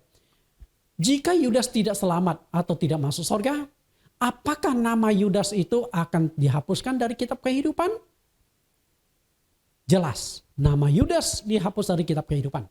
Sesuai nubuat dalam Alkitab, nama Yudas pasti dihapuskan dari kitab kehidupan. Kita akan lihat kembali perjanjian lama tentang nubuat yang berkaitan dengan orang yang akan mengkhianati Yesus. Mazmur 69, 26 dan 29. Ini nubuat tentang siapa ya? Kita lihat. Mazmur 69, 29. Biarlah mereka dihapuskan dari kitab kehidupan. Janganlah mereka tercatat bersama-sama dengan orang-orang benar. Ayat 26, biarlah perkemahan mereka menjadi sunyi dan biarlah kemah-kemah mereka tidak ada penghuninya. Dua ayat ini berbicara tentang siapa? Berbicara tentang orang yang akan menjual Yesus. Bandingkan Mazmur 109 ayat 8. Biarlah umurnya berkurang, biarlah jabatannya diambil orang lain, biarlah anak-anaknya menjadi yatim dan istrinya menjadi janda. Berbicara siapa? Ternyata Yudas Iskariot yang akan kehilangan jabatan, Yudas Iskariot akan bunuh diri, lalu istrinya akan jadi janda, kemudian anak-anaknya akan menjadi yatim. Ternyata sudah komplit dinubuatkan di dalam perjanjian lama. Jadi Bapak Ibu, sebenarnya itu sudah nubuat yang sangat lengkap. Umurnya berkurang adalah bunuh diri. Belum waktunya dia meninggal. Kemudian anaknya jadi yatim piatu, istrinya jadi janda. Itu sudah sangat jelas. Gara-gara bunuh diri akhirnya istri jadi janda, anaknya jadi yatim. Oke. Nah kemudian ayat ini, biarlah jabatannya diambil oleh orang lain. Dan itu terbukti. Yudas mati, bunuh diri, dan akhirnya jabatan kerasulan diganti menjadi Matias. Yudas diganti ke Matias. Oke. Kehilangan jabatan kerasulan. Kemudian namanya tercoret dari kitab kehidupan, kita lihat dasarnya. Nah Bapak Ibu, perhatikan di Mazmur pasal yang ke-69 ayat 29 dan ayat 26. Dan itu digenapi di Kisah Rasul pasal 1 ayat 18 dan ayat 20. Yudas yang telah membeli sebidang tanah dengan upah kejahatannya. Lalu ia jatuh tertelungkup dan perutnya terbelah sehingga semua isi perutnya tertumpah keluar. Sebab ada tertulis dalam kitab Mazmur, biarlah perkemahannya menjadi sunyi dan biarlah tidak ada penghuni di dalamnya. Dan biarlah jabatannya diambil orang lain. Dan ini nubuat yang tergenapi atas diri Yudas Iskariot. Sedangkan ketika berbicara tentang namanya dihapus dari kitab kehidupan, itu masih pasal yang sama. Jadi Mazmur 69 ayat 26 dan ayat 29 itu berbicara tentang pokok yang sama. Ini berbicara tentang Yudas Iskariot yang namanya hapus dari kitab kehidupan. Nah dari sini kita sudah temukan satu jawaban, Yudas Iskariot namanya dihapuskan dari kitab kehidupan. Lalu alasan yang keenam, bahwa nama yang sudah tercatat dalam kitab kehidupan akan dihapuskan. Kenapa demikian? Karena ada jenis dosa yang tidak terampunkan atau dosa kekal. Kita lihat ada dua macam dosa. Semua manusia tanpa kecuali ada dua macam dosa. Dosa pertama adalah dosa turunan. Dosa yang bersumber dari nenek moyang kita Adam dan Hawa. Siapapun Anda, kalau Anda termasuk keturunan Adam dan Hawa, maka Anda punya dosa turunan. Lalu dosa yang kedua adalah dosa pribadi, yaitu dosa yang dilakukan setiap pribadi masing-masing. Lalu bagaimana cara menghapuskan dosa turunan dan dosa pribadi itu? Tuhan memberikan solusi penyelesaian dosa lewat baptisan air. Artinya melalui baptisan air, baik dosa turunan maupun dosa pribadi itu dibersihkan, dosa itu dihapuskan. Kita lihat kuasa pengampunan dosa lewat baptisan. Lukas 3:3. Maka datanglah Yohanes ke seluruh daerah Yordan dan menyerukan, bertobatlah dan berilah dirimu dibaptis dan Allah akan mengampuni dosamu. Kisah Rasul 2:38, jawab Petrus kepada mereka, bertobatlah dan hendaklah kamu masing-masing memberi dirimu dibaptis dalam nama Yesus Kristus untuk pengampunan dosamu, maka kamu akan menerima karunia Roh Kudus. Satu ayat lagi, Kisah Rasul 22:16, dan sekarang mengapa engkau masih ragu-ragu? Bangunlah, berilah dirimu dibaptis dan dosa-dosamu disucikan sambil berseru kepada nama Tuhan. Perhatikan Bapak Ibu, yang saya cetak warna hitam dan diberi garis bawah, dibaptis. Karena 3 ayat itu menekankan tentang baptisan air. Dan khasiat dari baptisan air itu sama, 3 ayat itu menekankan tentang menyelesaikan dosa. Allah mengampuni dosamu, untuk pengampunan dosamu disucikan. Artinya melalui baptisan darah Yesus Kristus yang tertumpah di bukit Golgota, dosa kita dibersihkan. Lalu apa hubungan antara baptisan air dengan darah Yesus? Bagaimana koneksinya? Di atas kayu salib, Yesus ketika lambungnya ditombak oleh tentara Romawi, mengalir keluar darah dan air. Yohanes 19 ayat 30. Darah dan air. Dan ketika darah dan air keluar, artinya di dalam air baptisan itulah darah Yesus itu bekerja, baru ada khasiat pengampunan dosa. Nah, setelah kita dibaptis, dosa kita diampuni, apakah kita tidak bisa berbuat dosa lagi? Apakah kita jadi orang Superman? Apakah kita kudus selamanya? Tidak. Kita masih hidup di dalam dunia, masih bisa berbuat dosa. Lalu bagaimana solusinya? Apakah dibaptis ulang lagi? Bapak Ibu yang saya kasih, setelah kita dibaptis maka berlaku 2 macam dosa lagi. Kedua macam dosa itu adalah dosa membawa maut dan dosa yang tidak membawa maut. Kita lihat, waktu kita dibaptis, dosa turunan dan dosa pribadi dibersihkan. Nah, setelah itu berlaku 2 macam dosa bagi orang yang sudah dibaptis atau umat Kristen, yaitu dosa yang membawa maut dan tidak membawa maut. Nah, ini dia. Oke? Dosa yang membawa maut dan yang tidak membawa maut. Lalu seperti apa kedua macam dosa itu? Kita lihat 1 Yohanes 5 ayat 16 dan 17. Itu ada penjelasannya. Sesudah dibaptis berlaku 2 macam dosa. Kita lihat 1 Yohanes 1 ayat 7 sampai 9. Tetapi jika kita hidup di dalam terang sama seperti Dia ada di dalam terang, maka kita beroleh persekutuan seorang dengan yang lain, dan darah Yesus anaknya itu menyucikan kita dari segala dosa. Artinya ayat yang ke-7 adalah Yesus Kristus punya darah menyucikan dosa-dosa kita lewat baptisan air. Oke? Tapi kita masih hidup di dalam dunia, masih bisa berbuat dosa. Lihat ayat yang ke-8. Jika kita berkata bahwa kita tidak berdosa, maka kita menipu diri kita sendiri dan kebenaran tidak ada di dalam kita. You masih hidup di dalam dunia, masih bisa berbuat dosa, masih punya keinginan daging, keinginan mata, keangkuhan. Ada. Lalu bagaimana solusinya kalau kita berbuat dosa lagi? Apakah dibaptis ulang? Tidak. Solusinya adalah mohon pengampunan Tuhan. Lihat ayat 9. Jika kita mengaku dosa kita, maka Ia adalah setia dan adil, sehingga Ia akan mengampuni segala dosa kita dan menyucikan kita dari segala kejahatan. Solusinya adalah mohon pengampunan Tuhan dengan catatan. Dengan catatan, dengan syarat, bukan dosa yang mematikan, bukan dosa yang membawa maut. Tapi kalau dosa yang membawa maut, sudah tidak gunanya doa. Enggak ada berdoa lagi. Karena dosa yang mematikan. Maka penting bagi jemaat untuk mengetahui dosa mematikan itu seperti apa. Setelah dibaptis berlaku 2 macam dosa. Kita lihat kedua macam dosa dan bagaimana solusi terhadap kedua macam dosa. Dosa yang membawa maut dan yang tidak membawa maut. 1 Yohanes 5 ayat 16-17. Kalau ada seorang melihat saudaranya berbuat dosa. Saudara ini berbicara tuh tentang sesama jemaat. Karena mereka tuh sudah dibaptis. Bukan orang yang belum percaya Tuhan. Yaitu dosa yang tidak mendatangkan maut. Hendalah ia berdoa kepada Allah dan Dia akan memberikan hidup kepadanya. Yaitu mereka yang berbuat dosa yang tidak mendatangkan maut. Ada dosa yang mendatangkan maut. Tentang hal itu tidak kukatakan bahwa ia harus berdoa. Semua kejahatan adalah dosa, tetapi ada dosa yang tidak mendatangkan maut. Jelas nggak di sini? Setelah kita dibaptis berlaku 2 macam dosa. Dosa yang mendatangkan maut dan tidak mendatangkan maut. Nah, dosa yang tidak mendatangkan maut, perhatikan yang saya cetak merah dan diberi garis bawah. Dosa yang tidak mendatangkan maut, solusinya berdoa mohon pengampunan Tuhan. Makanya kita tuh setiap hari berdoa mohon pengampunan Tuhan. Dosa yang tidak membawa maut. Tapi kalau dosa yang membawa maut, Rasul Yohanes berkata, tidak kukatakan ia harus berdoa. Artinya enggak usah berdoa. Sudah tidak ada harapan untuk kamu. Itu enggak main-main. Enggak main-main.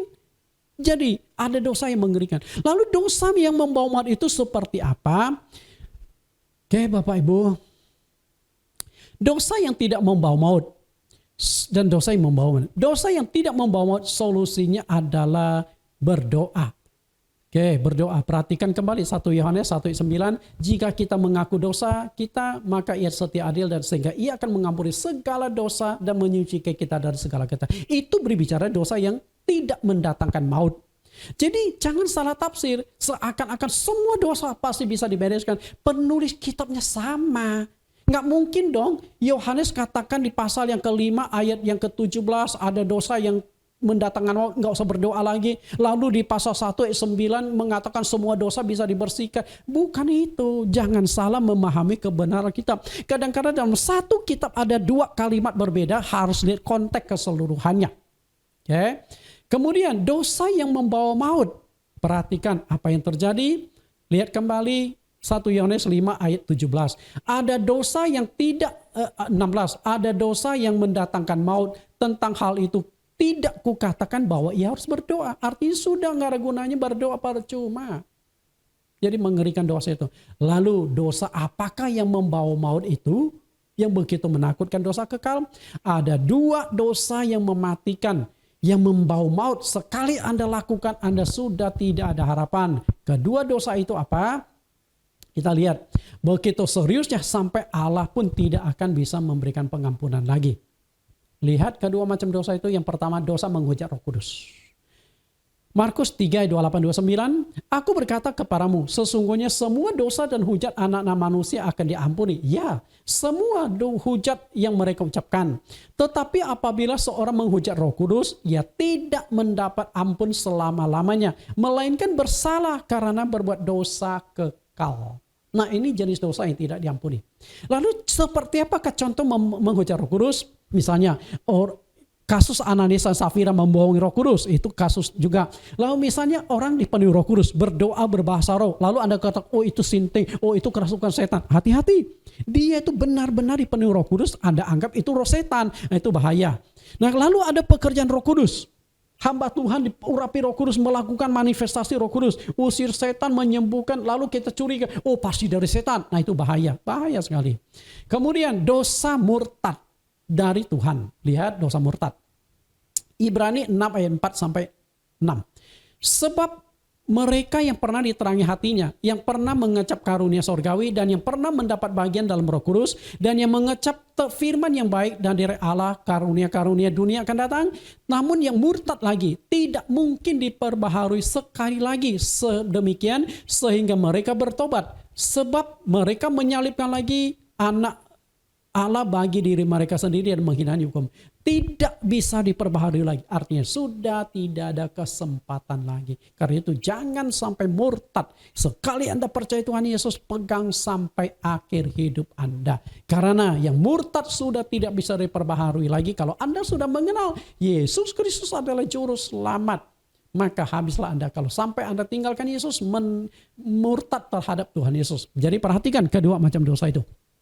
Dosa menghujat Roh Kudus dan dosa murtad terhadap Tuhan Yesus. Tapi saya ingin katakan kepada Bapak Ibu, ini ayat terakhir. Saya ingin katakan kepada Bapak Ibu, dosa yang tidak membawa maut solusinya adalah berdoa mohon pengampunan. Dosa yang membawa maut solusinya sudah tidak ada. Sudah tidak ada. Tetapi yang namanya dosa, semua dosa itu pasti berakhir dengan maut atau kematian jika tidak diselesaikan. Artinya jika engkau tidak mohon pengampunan, jika engkau tidak bertobat, engkau pun akan masuk ke neraka. Yang namanya dosa, semua itu berujung pada neraka kalau tidak diselesaikan. Ini Galatia pasal 5 ayat 19-22. Ini kan berbicara bukan dosa membawa maut. Tapi kalau nggak dibereskan, ujung-ujungnya kematian. Kita lihat, perbuatan daging itu telah nyata, yaitu percabulan, kecemaran, hawa nafsu, penyembahan berhala, sihir, perseteruan, perselisihan, iri hati, amarah, kepentingan diri sendiri, percederan, roh pemecah, kedengkian, kepampukan, pesta pora, dan sebagainya. Terhadap semuanya itu kuperingatkan seperti yang kuberdahulu, bahwa barang siapa melakukan hal demikian, ia tidak akan mendapat bagian dalam kerajaan Allah. Ini kan ada dosa yang tidak mendatangkan maut. Perselisihan, iri hati, perseteruan, amarah, egois. Siapa sih yang tidak pernah lakukan itu? Pernah, betul. Tapi kalau itu tidak dihilangkan, tidak berupasa, kita bertobat, kita pun akan masuk ke neraka. Artinya penting sekali penyempurnaan rohani, Bapak Ibu. Jadi hari ini saya sudah kupas, ada 6 alasan bahwa nama yang sudah tercatat dalam kitab kehidupan masih bisa dihapuskan. Nah, kemudian kepada jemaat, khususnya kepada jemaat GCC, Jesus Christ Community, kalau Anda sudah menemukan gereja yang ajarannya sesuai dengan Alkitab, Anda mundur karena ada konflik dengan jemaat lain, Anda hilang, Anda tidak aktif lagi, hati-hati, nama Anda pun bisa tercoret dari kitab kehidupan. Karena itu jangan main-main sama gereja milik Tuhan. Tuhan Yesus memberkati. Kita akan berdoa. Terima kasih Tuhan Yesus. Kami sudah selesai mengupas tema yang sangat penting. Tema yang sangat menentukan keselamatan kami. Kitab kehidupan. Tidak ada gunanya kekristenan kami jika kami punya nama tidak tercatat di dalam kitab kehidupan. Lalu bagaimana supaya nama kami tercatat dalam kitab kehidupan? Sudah dikupas 8 sesi ini. Semoga nama kami tercatat sesuai dengan petunjuk-petunjuk-Mu, dan semoga nama kami yang sudah tercatat bisa dipertahankan sampai akhir, karena hidup kami tetap berpadanan pada kehendak-Mu, memegang firman-Mu, dan kami lakukan penyempurnaan rohani di dalam kehidupan kami. Terima kasih Tuhan, lengkaplah. Semoga pengajaran penting ini bisa dipahami seluruh jemaat, seluruh umat Kristen, supaya mereka pun bisa berjuang untuk memperoleh keselamatan agar nama-nama mereka tercatat dalam kitab kehidupan. Hamba-Mu berdoa bagi seluruh jemaat GCC, simpatisan, bagi seluruh umat Kristen, bagi hamba-hamba Tuhan yang menonton acara ini dari episode pertama sampai episode yang ke-8, episode yang terakhir. Buka hati mereka, pikiran mereka, kuasa Roh Kudus menjaga mereka agar mereka menemukan kebenaran firman Tuhan. Di dalam nama Tuhan Yesus Kristus kami telah berdoa. Amin.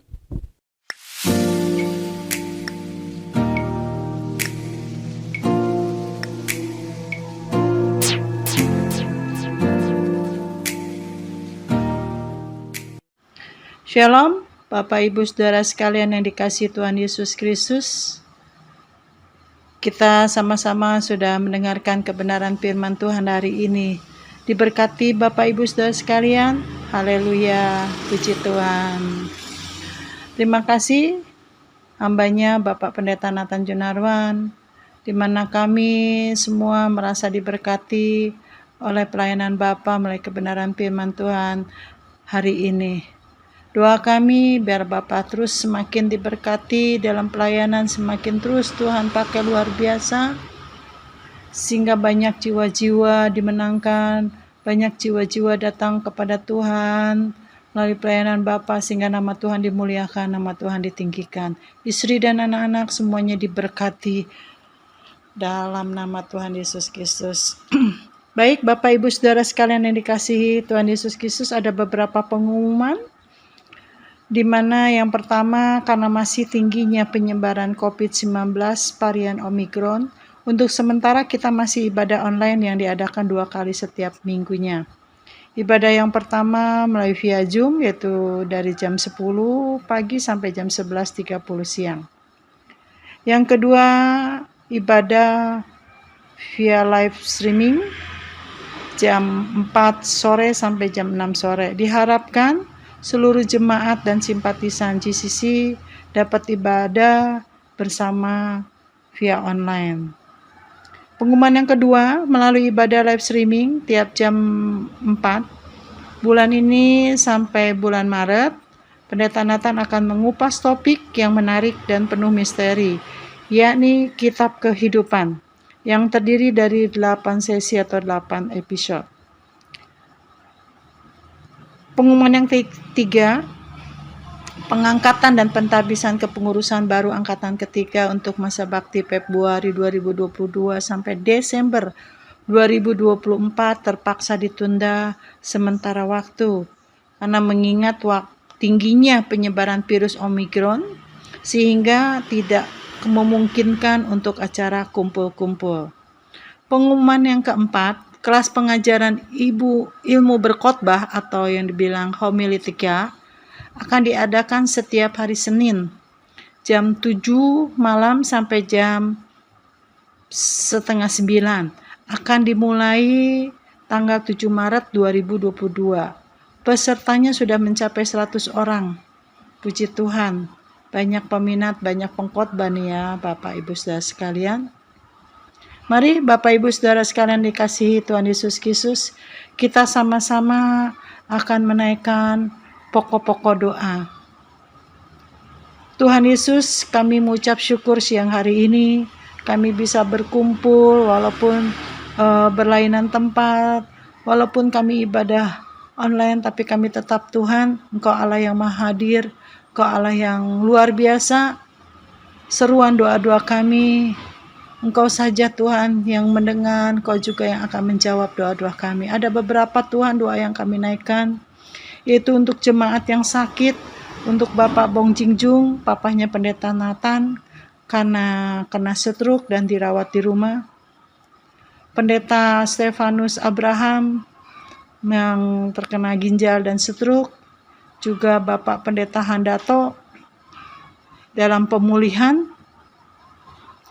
Juga kami berdoa Tuhan untuk penanganan COVID-19 di Indonesia yang berkaitan merebaknya varian Omikron. Biarlah Tuhan segera cepat mereda COVID-19 varian Omikron yang ada di Indonesia ini. Terima kasih Tuhan. Juga kami berdoa Tuhan untuk pelaksanaan vaksinasi dan booster di Indonesia dapat berlangsung dengan cepat dan tertib. Kami juga berdoa Tuhan buat keamanan dan kedamaian di Indonesia. Juga untuk para pejabat, kami berdoa Tuhan dari tingkat RT sampai yang tertinggi yaitu Presiden. Biarlah mereka punya roh takut akan Engkau. Mereka juga bekerja dengan benar-benar sehingga roda perekonomian dan keamanan di Indonesia semakin maju. Pemulihan akan terjadi sehingga Indonesia bangkit, Indonesia maju karena pertolongan-Mu ya Tuhan. Terima kasih Tuhan, dan juga kami berdoa untuk pengajuan dana Yayasan Servia yang dari luar negeri, diberikan kelancaran, diberikan Tuhan semuanya, sehingga dana ini akan dipergunakan dengan baik Tuhan. Terima kasih Tuhan Yesus, terima kasih. Sempurnakan doa kami, ampuni kami, dan biarlah kami kembalikan semuanya hanya untuk puji, hormat, kemuliaan, hanya di dalam nama Tuhan Yesus Kristus. Haleluya, haleluya. Mari Bapak Ibu Saudara sekalian, kita akan mendapatkan berkat dari Tuhan Yesus melalui hambanya Bapak Pendeta Nathan Jonaran. Silakan Pak, terima kasih. Kita sudah mendengarkan pengumuman dan juga doa syafaat. Kita akan akhiri ibadah kita. Mari angkat tangan Bapak Ibu. Allah Bapa,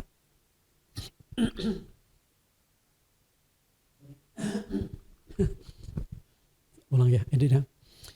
Bapak Ibu, kita sudah selesai di dalam ibadah kita. Mari kita akhiri. Bapak Ibu, angkat tangan Bapak Ibu. Kasih, sukacita, damai sejahtera oleh kuasa Roh Kudus turun atas saudara sekalian. Maka saudara-saudari akan diberkati di dalam setiap pekerjaan saudara. Apapun yang dijumpai tanganmu kerjakan akan memberikan hasil. Sekalipun di masa krisis ekonomi karena dampak COVID, engkau pasti dilindungi, diberkati oleh Tuhan. Saudara-saudari kan juga akan dilindungi dalam perjalanan. Kemanapun engkau pergi, kemanapun engkau melangkah, Tuhan akan menjauhkan engkau dari virus-virus corona, memproteksi engkau, dan jika engkau sakit, Tuhan akan sembuhkan. Sukacita, kasih kuasa Roh Kudus, penghiburan, damai sejahtera dari Allah akan menyertaimu saat ini sampai selama-lamanya. Kita akhiri dengan pujian. Di sana waktu di absen. Di sana waktu di absen, di sana waktu di absen, di sana waktu di absen, di sana waktu di absenku ada. di sana waktu di absen, di sana waktu di absen, di sana waktu di absen, di sana waktu di absenku ada. Amin.